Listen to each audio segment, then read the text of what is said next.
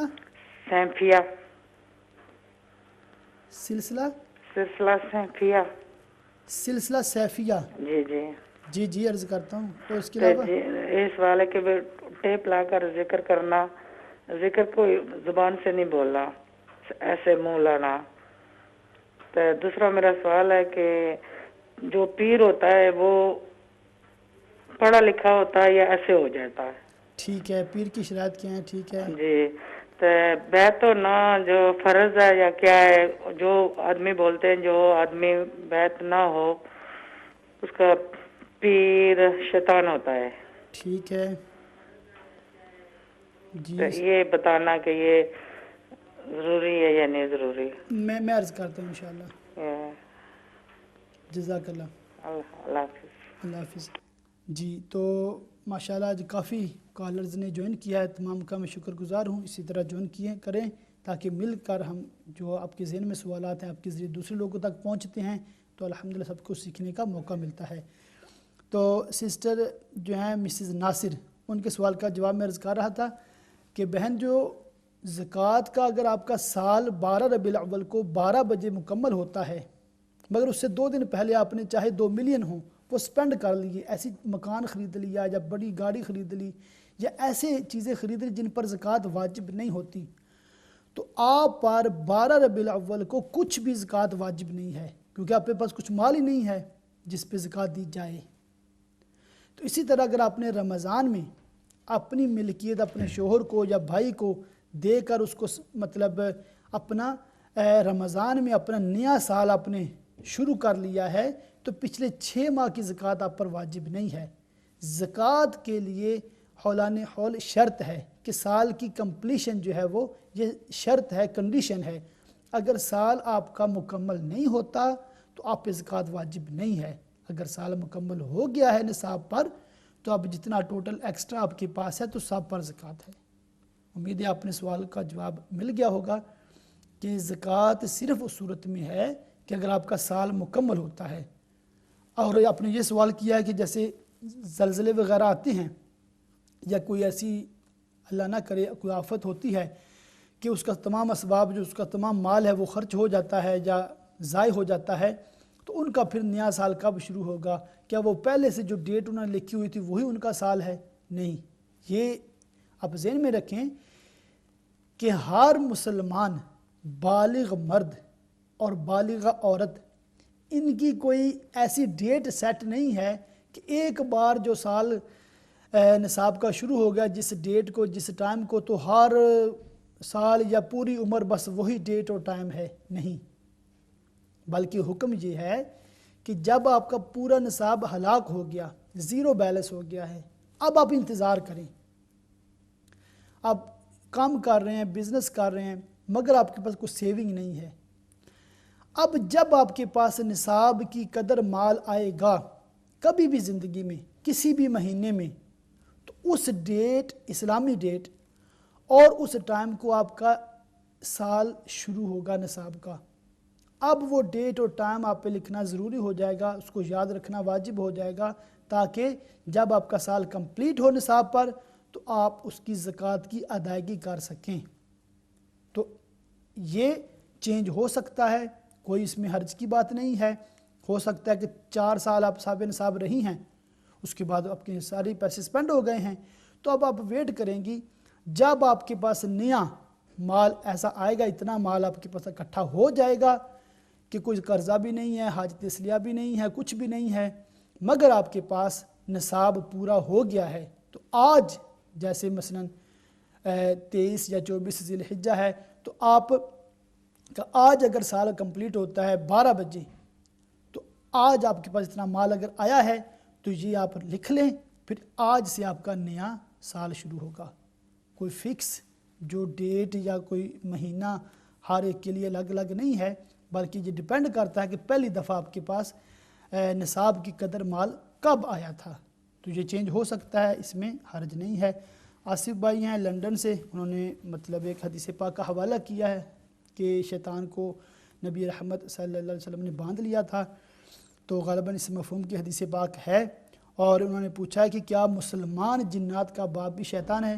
جی ہاں، تمام ہی جنات چاہے وہ مسلمان ہوں یا غیر مسلم، تمام ابلیس جو شیطان ہے اس کی اولاد میں سے ہیں.